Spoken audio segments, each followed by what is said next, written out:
Welcome to cine pyramid. दोस्तों, आज हम बात करेंगे येस डे मूवी की। तो आइए कहानी शुरू करते हैं। दोस्तों, मूवी की कहानी शुरू होती है एलिसन नाम की महिला से, जिसकी सोच हमेशा सकारात्मक होती है। शादी से पहले एलिसन को हर काम में येस बोलने की आदत होती है, जिसकी वजह से स्काई डाइविंग, डांसिंग और ट्रैवलिंग का एक्सपीरियंस वह अपने जीवन में कर पाती है। फिर एक दिन एलिसन की मुलाकात कार्लोस से होती है। कार्लोस भी पॉजिटिव सोच रखने वाला इंसान होता है, इसलिए उन दोनों की दोस्ती हो जाती है और फिर वह दोनों शादी कर लेते हैं। शादी के बाद उन्हें 3 बच्चे होते हैं। सबसे बड़ी होती है केटी, उससे छोटा होता है नैंडो और सबसे छोटी बेटी का नाम होता है एली। माँ बनने के बाद एलिसन अपने बच्चों के प्रति ओवर प्रोटेक्टिव हो जाती है, जिसकी वजह से उसकी सोच में बदलाव आता है और वो हर नई चीज ट्राई करने से पहले बच्चों को मना करने लगती है। एक दिन ब्रेकफास्ट करते वक्त एलिसन की बड़ी बेटी केटी अपनी मॉम एलिसन से म्यूजिकल प्रोग्राम में जाने की परमिशन मांगती है, लेकिन एलिसन उसे मना करती है। फिर उसकी छोटी बेटी एली अचानक से डांस करने लगती है।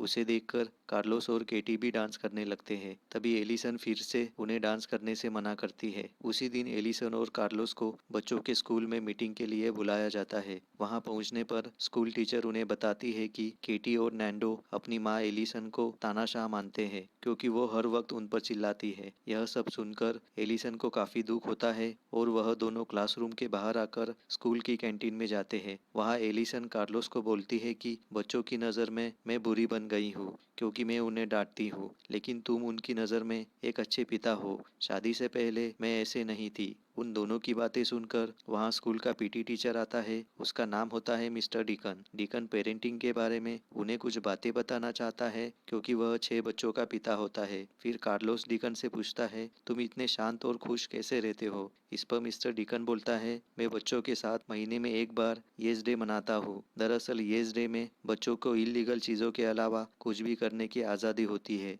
मिस्टर डिकन की बातें सुनकर एलिसन और कार्लोस को येस डे का कॉन्सेप्ट अच्छा लगता है, इसलिए घर जाकर एलिसन अपने बच्चों को येस डे के बारे में बताती है। यह सुनकर केटी बोलती है, मॉम आपके लिए यह पॉसिबल नहीं है, क्योंकि फ्रीडम देना और एंजॉय करना आपको आता ही नहीं। यह सुनकर एलिसन को बुरा लगता है और वो सोने जाती है। जाते वक्त एलिसन की नज़र दीवार पर पड़ती है, जहाँ उसकी पुरानी तस्वीर लगी होती है, जिसमें वह स्काई डाइविंग करती है। उस तस्वीर को देखकर एलिसन अपना मन बदलती है और नीचे जाकर बच्चों को बोलती है कि बच्चों, हम एक येस डे मनाएंगे जिसमें हम बहुत सारी मस्ती करेंगे। तभी केटी बोलती है, मॉम आपको हर बात पर ना बोलने की आदत है। यह सुनकर एलिसन केटी से शर्त लगाती है। तभी केटी एलिसन से बोलती है, मॉम अगर तुम शर्त हार गई तो मुझे म्यूजिकल प्रोग्राम में अकेले जाने की परमिशन तुम्हें देनी होगी। फिर एलिसन केटी की शर्त मान लेती है। फिर सभी लोग येस डे का बेसब्री से इंतजार करते हैं। फाइनली वो दिन आ ही जाता है। सुबह उठकर नैंडो केटी और एली को उठाता है। फिर एलिसन और कार्लोस के कमरे में जाकर नैंडो उन्हें उठाने जाता है। तभी उसे पता चलता है कि उसकी मॉम पहले से ही उठ चुकी है। फिर सब लोग मिलकर कार्लोस को नींद से उठाते हैं। उसके बाद एलिसन बच्चों के साथ बेड पर कूदकर मस्ती करती है। फिर एली कार्लोस और एलिसन का मेकअप करती है। उसके बाद नैंडो एक बोर्ड लेकर आता है, जिसमें 5 चीजें लिखी होती है, जिन्हें उस येस डे पर उन्हें पूरी करनी होती है। उस बोर्ड पे सबसे पहले लिखा होता है अननोन ब्रेकफास्ट। फिर ब्रेकफास्ट करने के लिए सब लोग एक रेस्टोरेंट जाते हैं। वहां जाकर उन्हें पता चलता है कि उन्हें गटबस्टर नाम से मशहूर ब्रेकफास्ट करना है। ये ब्रेकफास्ट बहुत ही महंगा होता है, लेकिन आधे घंटे में पूरा करने पर यह फ्री में मिलता है। दरअसल इस ब्रेकफास्ट में एक बड़े से प्लेट में आइसक्रीम रखी होती है, जिसे पूरे फैमिली को आधे घंटे के अंदर पूरी खानी होती है, और ऐसा करने पर खाने वालों को उसके पैसे नहीं देने होंगे। टाइम शुरू होने पर सभी लोग आइसक्रीम पर टूट पड़ते हैं, लेकिन थोड़ी ही देर में सभी का पेट भर जाता है। आखिरी 2 मिनट में आधा बाउल आइसक्रीम बचती है। तभी कार्लोस किसी तरह बची हुई आइसक्रीम खा लेता है और खाने के बाद वॉमिट भी नहीं करता,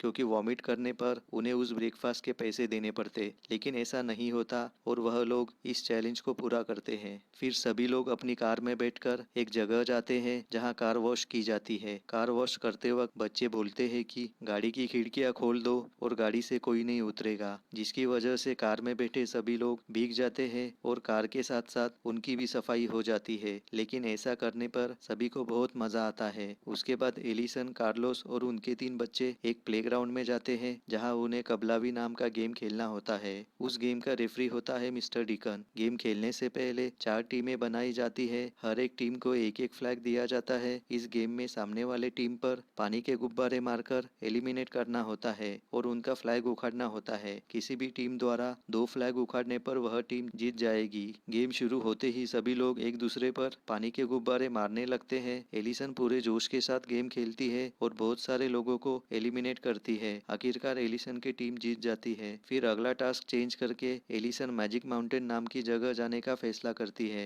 दरअसल मैजिक माउंटेन एक अम्यूजमेंट पार्क होता है जहां बच्चों को खेलने के लिए बड़े बड़े झूले, रोलर कोस्टर्स और राइड्स होती है। वहां पहुंचकर वे सभी बड़े झूलों में और बड़ी राइड्स में बैठकर मजा लूटते हैं। फिर केटी और एलिसन एक बेंच पर बैठकर बातें कर रही होती है। तभी केटी अपना फोन वहीं रखकर आइसक्रीम खाने के लिए जाती है। केटी के जाने के बाद उसके फोन पर एक मैसेज आता है। उसमें 2 लड़कों का एक फोटो होता है जिनसे केटी की फ्रेंड लेला केटी को म्यूजिकल प्रोग्राम में मिलवाना चाहती है। वह मैसेज पढ़कर एलिसन केटी को म्यूजिकल प्रोग्राम में जाने से मना करती है। मैसेज पढ़ने से केटी अपनी मॉम पर नाराज होती है और वहां से चली जाती है। तभी कार्लोस एलिसन को समझाता है कि केटी अब बड़ी हो रही है, उसे थोड़ा फ्रीडम देना चाहिए, लेकिन एलिसन कार्लोस की बात नहीं मानती। फिर अचानक वहाँ एक शॉप पर एलिसन को पिंक कलर का टेडी दिखता है। यह बिल्कुल वैसे ही होता है जैसे केटी के बचपन में एलिसन ने उसको दिया था। एलिसन वह टेडी अपनी बेटी के लिए लेना चाहती है। उसके लिए एलिसन को एक महिला के साथ गेम खेलना पड़ता है।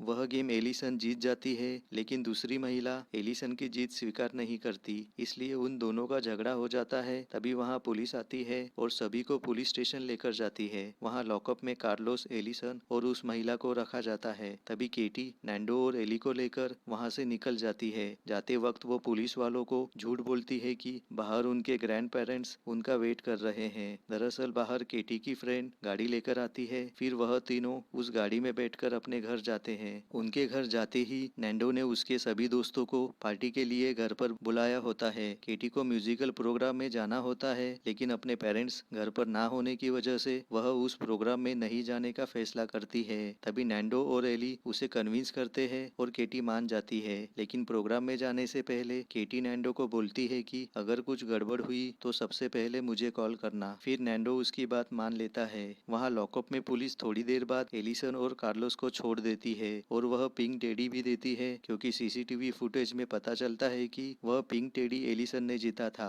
लॉकअप से बाहर आकर एलिसन और कार्लोस को पता चलता है कि बच्चे झूठ बोलकर वहाँ से चले गए हैं। तभी एलिसन एक पुलिस वाले के साथ म्यूजिकल प्रोग्राम में जाती है जहाँ केटी गई थी और कार्लोस अपने घर जाता है। म्यूजिकल प्रोग्राम में केटी की फ्रेंड लेला अपने दोस्तों से केटी को इंट्रोड्यूस करवाती है। फिर वह लोग दूसरी जगह जाते हैं, लेकिन केटी उन लड़कों के साथ नहीं जाती। वह उस प्रोग्राम में रहना पसंद करती है। वहाँ घर पर नैंडो और एली अपने दोस्तों के साथ बहुत मस्ती कर रहे होते हैं। तभी एली को एक ग्लास में लिक्विड मिलता है। यह लिक्विड बेकिंग सोडा में मिलाने से बहुत सारा फोम क्रिएट होता है। नैंडो यह प्रयोग अपने दोस्तों को इम्प्रेस करने के लिए करना चाहता है। वह एक बड़ी ट्यूब की मदद से फोम को घर के बाहर छोड़ना चाहता था, लेकिन तभी एली के हाथों से वह लिक्विड गलती से बेकिंग सोडा पर गिर जाता है। फिर तुरंत ही घर के अंदर बड़ा सा फोम बनने लगता है। फिर धीरे धीरे पूरे घर के अंदर फोम फैलने लगता है और देखते देखते घर का आधे से ज्यादा हिस्सा फोम से ढक जाता है। इतने में कार्लोस घर पर पहुंच जाता है। अपने घर का नजारा देखकर वह चौंक जाता है, क्योंकि कार्लोस के घर पर बच्चे फोम के साथ मस्ती कर रहे होते हैं। तभी कार्लोस पार्टी खत्म हो गई बोल के बच्चों को शांत करता है और बच्चों को अपना घर साफ करने के लिए बोलता है। वहाँ म्यूजिकल प्रोग्राम में केटी के फोन की बैटरी लो हो जाती है, इसलिए वो वहाँ सभी से चार्जर मांगने लगती है।